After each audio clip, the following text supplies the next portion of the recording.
Welcome to DriverDTrains. Thanks for stopping by. I'm your host, DriverD. DriverD. DriverD. I'm your host, DriverD. I'm your host, Scratchy C. This is a channel about model trains, with a little bit of Scratchy C mixed in for good measure. Model railroading is often called the world's greatest hobby, and for good reason. The hobby encompasses all different kinds of skill sets, both artistic and technical, which makes it both a left brain and right brain activity. So be sure to subscribe to the channel, and check back when you see that DriverD has something new to share. Yes, Scratchy, you can share too. I'll be posting a number of videos that feature the DCaver, my small 1-foot by 6-foot switching puzzle layout that I built on a shelf. It's my version of John Allen's Timesaver, which has been around for over 50 years, modified to fit my needs. And when I say I built it on a shelf, I don't mean a shelf running around the perimeter of my basement.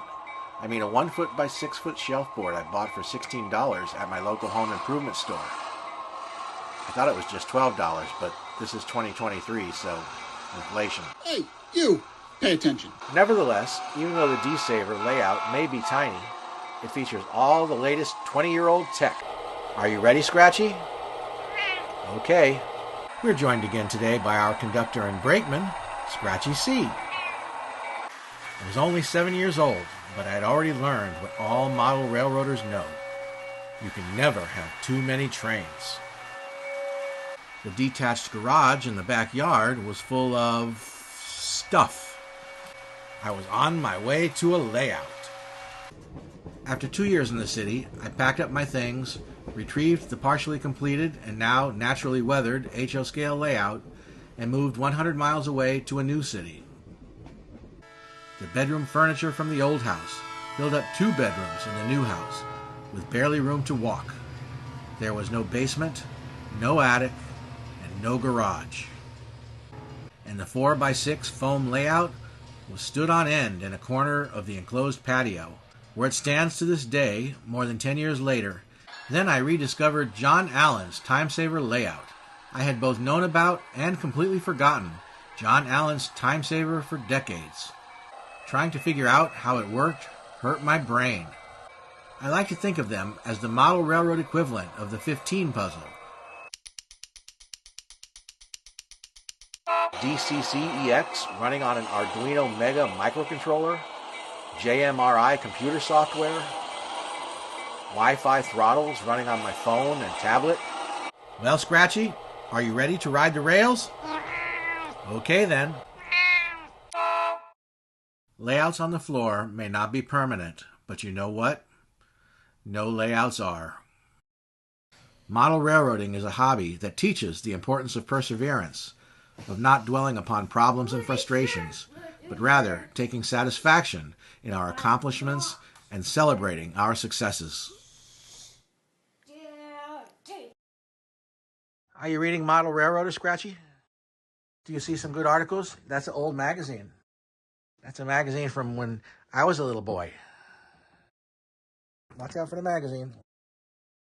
Gotta open the magazine up here. Okay. All right then, here we go.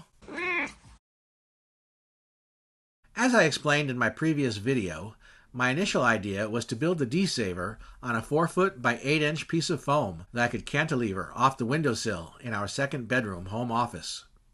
But I was becoming resigned to the fact that 4 feet would not be long enough to meet my needs. For my DCaver layout, I would start with a 1-foot by 6-foot board in one of the brown colors. I no longer had any idea of trying to mount the layout in the window, so I set up a pair of $10 folding TV tray tables I got at Target and placed the layout board on that. Easy, instant bench work. Uh-oh, our conductor, Scratchy C, is busy inspecting the train. What's that, Scratchy? The layout needs more props? Like a stage set needs props for its actors, a model train layout needs props for its trains. And I will introduce you to my custom-designed DCaver switching puzzle app running in Microsoft Excel, which I use to generate the switching puzzles and keep track of all the operating sessions. We're going to talk about whether I should tear out the layout that is barely started. Well, Scratchy, Does everything meet with your approval so far? Are you ready to run some trains? All right then. Our conductor and brakeman, Scratchy C, went off to have a word with the Yardmaster. In this video, I'll show you how I assembled the basic hardware for a DCC-EX command station to control my trains using an Arduino Mega microcontroller. DCC, or Digital Command Control, is a National Model Railroad Association standard for electronically operating your locomotives and layout using a digital or computerized signal sent with the track power. DCC-EX is an open-source DCC software package that runs on readily available Arduino-based microcontrollers, which are popular in the maker and tinkerer communities. However, the voltage and current we need to run model trains off the motorboard could easily fry the controller, so we need to prevent that from happening. If you're like me, you've got a drawer full of those. The motor shield has two separate, independently controlled outputs, which means that we can use one Arduino with a motor shield to control both our main track, which can run multiple locomotives, as well as a separate programming track. Thank you to whomever left the review in November of 2022 to let me know that it works perfectly with DCC-EX. In the next video, part 2 in this series, I'll show you how to download and install the DCC-EX software that you will also need to run your trains. Then, after we test that to make sure everything is working, we'll circle back to add a Wi-Fi shield and an LCD display to the command station. Well, Scratchy, did you get any satisfaction from the Yardmaster? You did? Great! Then let's grab our engine and find our train. Our conductor and brakeman, Scratchy C, is busy debugging our code. Scratchy C has a bit of an infatuation with the GitHub mascot. INO are the last three letters in Arduino, and the .ino or .eno file is the tree trunk or the core of our sketch that the IDE uses as a starting point to identify all the other parts and branches of our code. Now let's turn on the lights and fire up the prime mover. Notch up the throttle, release the brakes, and we're ready to roll. Try turning on the headlight. If your locomotive has sound, try pressing F1 for the bell, or F2 or F3 to honk the horn. Scratchy, did you get all of the bugs out of our code? All right then, let's run some trains. Our conductor and brakeman, Scratchy C, is currently involved in a work stoppage. So which should you choose, access point or station mode? The choice is up to you. You can even choose both, because now you know how to switch between both modes, and you even know how to restore the command station to its default settings if you choose. Well, Scratchy, how are the negotiations going? You're considering the offer? Scratchy? You're going to arbitration? It's warm up here in the cab, so don't fall asleep at the throttle. This is a fast freight, so stay alert, and we'll be at our destination before the coffee is cold.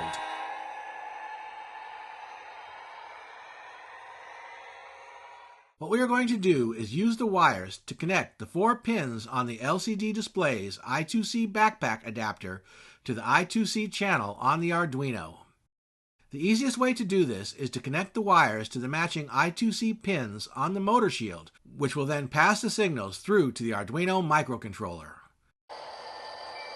We're off to the locomotive races. All aboard!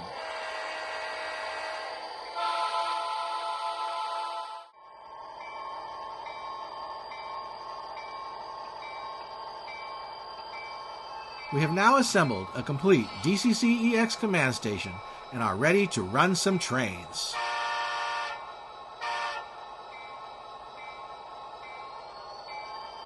But that's local switching, and we've got fast freight to move today.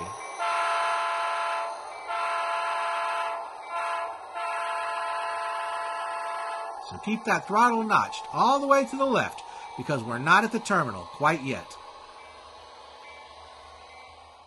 Well, Scratchy? How was your first day back? Yes, I missed you too.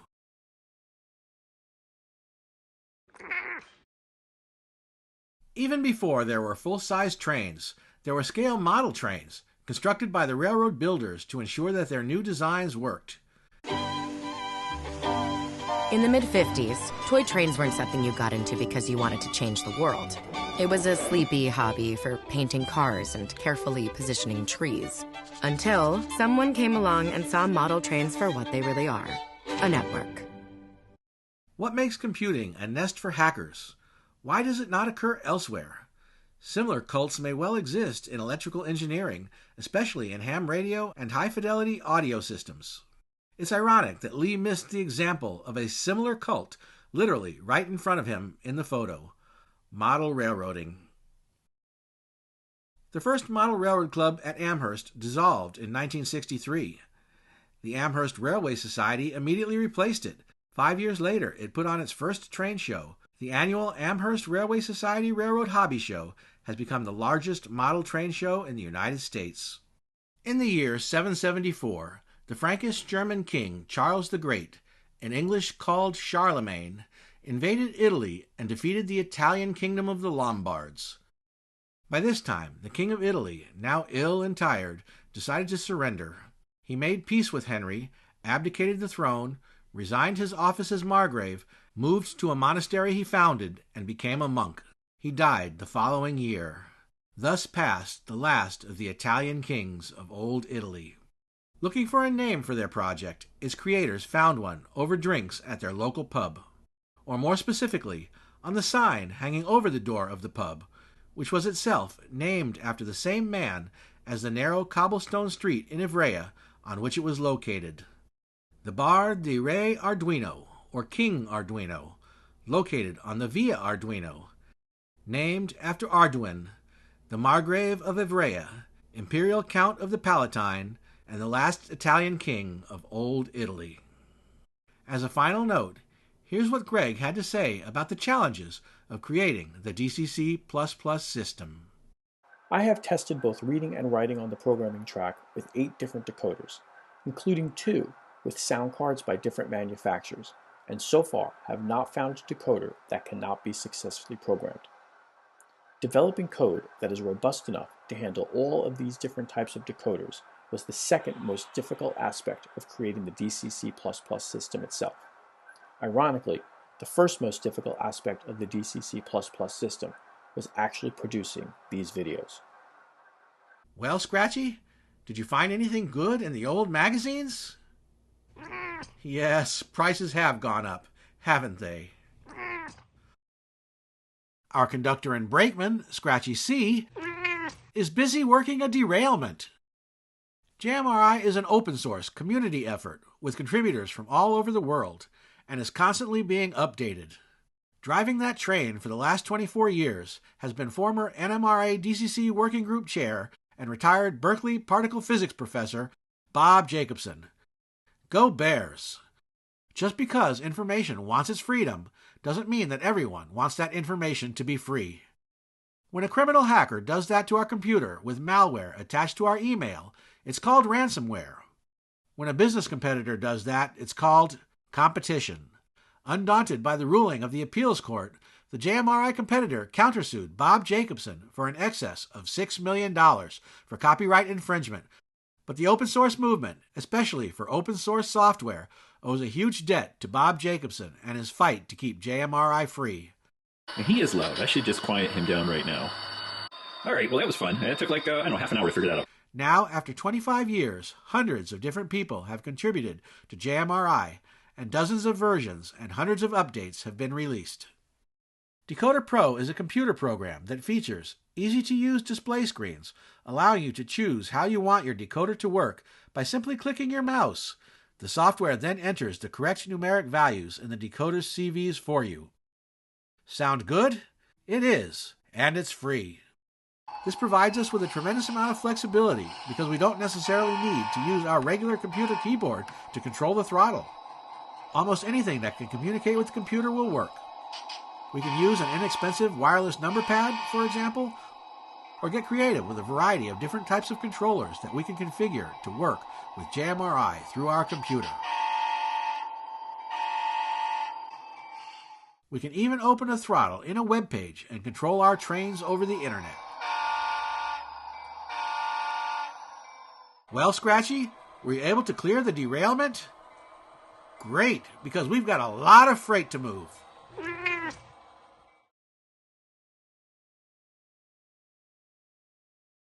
Scratchy, can you believe we've been on YouTube for a whole year?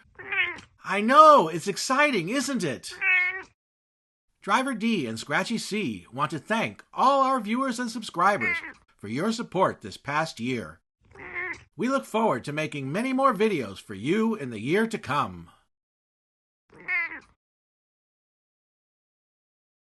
So until then,